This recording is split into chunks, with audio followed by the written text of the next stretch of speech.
Congolaises et Congolais, il y a 63 ans, le 30 juin 1960, les pères de l'indépendance, parmi lesquels l'emblématique Patrice Emery Lumumba, nous obtenaient au prix de multiples sacrifices, y compris du sang et de la mort, l'indépendance avec l'espoir de construire au centre du continent africain un beau pays dans lequel vivraient heureux des millions de Congolais. Aujourd'hui, le constat est amer. La majorité des Congolais vivent moins bien qu'en 1960. Ils ne mangent pas bien, ils étudient moins bien, ils sont mal transportés, ils sont mal soignés, ils sont mal logés, ils n'ont pas suffisamment d'eau et d'électricité, ils vivent dans l'insécurité, particulièrement dans le Nord Kivu et l'Ituri. Pire encore, ils sont moins respectés en Afrique et dans le monde. C'est dire que le rêve de nos aïeux, ancêtres, grands-parents et parents se sont volatilisés. Si ces derniers, du fond de leur tombe, pouvaient nous interroger, ils diraient « Peuple congolais, nous nous sommes sacrifiés pour vous libérer du joug de la colonisation afin de vous permettre de construire un Congo meilleur. Pourquoi le détruisez-vous » La meilleure façon de répondre à cette grave interrogation n'est pas de commencer à nous justifier, car nous avons échoué à bâtir un beau pays. Nous devons reconnaître notre responsabilité partagée et prendre plutôt l'engagement de repenser notre philosophie de vie, notre façon de travailler, notre façon de gérer.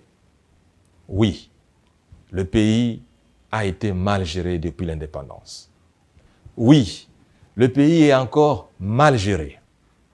Et si cette mauvaise gouvernance continue, il ne faut jamais s'attendre à un développement quelconque de ce pays.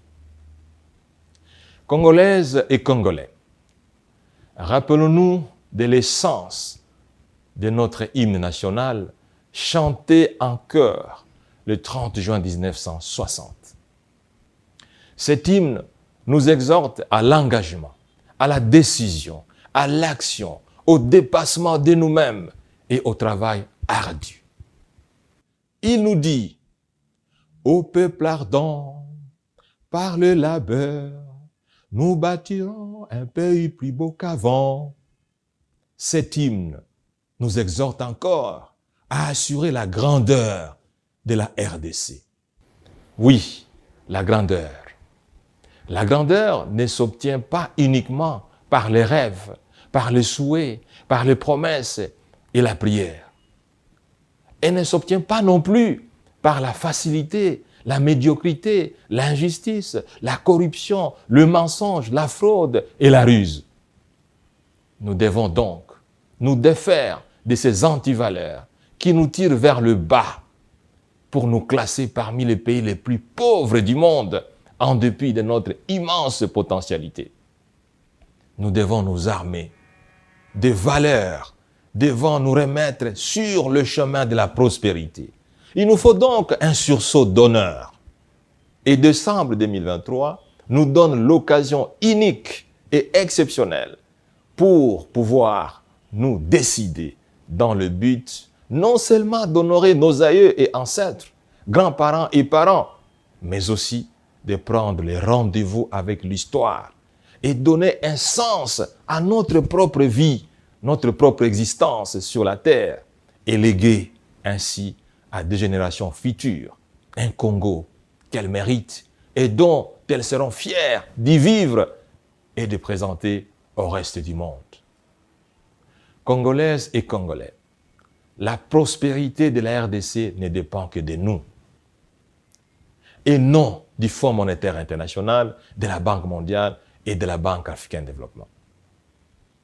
La paix et la sécurité de ce pays sont entre nos mains et non dans les mains des missions des Nations Unies, de l'EAC et de la SADC.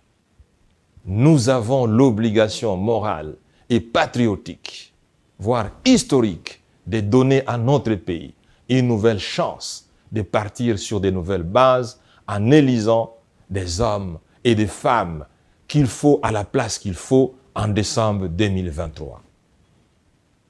Choisissons un président de la République qui a le leadership capable d'opérer un changement radical dans la gouvernance du pays et démobiliser l'âme, l'esprit et l'énergie du peuple congolais.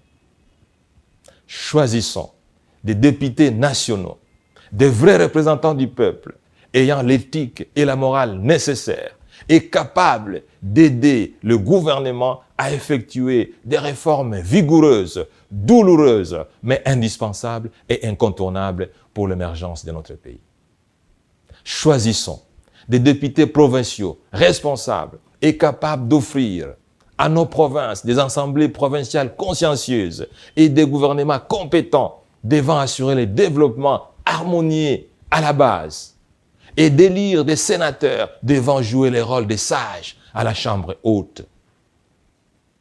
La CENI se doit de ne pas rater son rendez-vous avec l'histoire comme en 2018. Elle se doit de garantir un processus électoral inclusif, transparent et équitable et ne proclamer que ceux qui seront réellement élus par le peuple. La dizaine des responsables de la CENI doit peser le lourd poids patriotique du vote de 40 millions d'habitants pour l'honneur et le bonheur de près de 100 millions d'habitants. La Cour constitutionnelle se doit de se rappeler qu'elle n'a le droit de ne confirmer l'élection que de ceux qui ont été effectivement élus. Cette responsabilité patriotique est d'autant importante qu'elle requiert de 9 juges une conscience d'exception. Le pouvoir politique se doit d'arrêter d'instrumentaliser la justice, le Parlement et le gouvernement pour exclure d'autres candidats de l'élection présidentielle. Tout le monde le sait, un projet de loi a été introduit à l'Assemblée nationale dans le but d'exclure de la course électorale un candidat président. En ce qui me concerne, la justice et le Sénat sont instrumentalisés à outrance depuis plus de 2 ans pour m'exclure de l'élection présidentielle. Ne l'oublions pas, l'injustice et l'exclusion ne conduisent jamais au progrès et à la grandeur des nations. Autant la justice élève les nations, autant l'injustice détruit les nations. Que Dieu bénisse la RDC, que Dieu bénisse les Congolais, que Dieu protège particulièrement nos frères et sœurs du Nord Kivu et de l'Ituri. Je vous remercie.